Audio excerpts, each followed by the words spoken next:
Some people make real estate decisions based on outdated advice or maybe what they heard from a friend.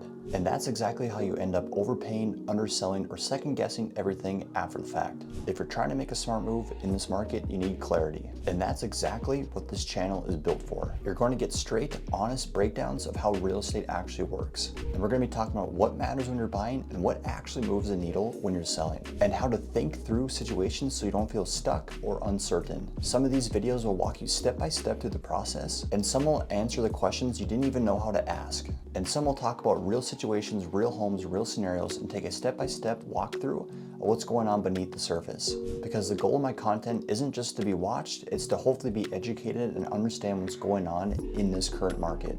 You'll see property tour videos, but also understand why they're priced the way they are and help you understand if it's a good buy or not. If you're buying, selling, relocating to Minot, or just simply want to learn more information, this channel will provide all of that. So if you're looking at being more educated in this local market, hit subscribe or follow. And also drop a comment below of what questions you may have, whether it's the current market conditions, a specific situation about a property, or anything else you may have a question about. I'll gladly build a video around it.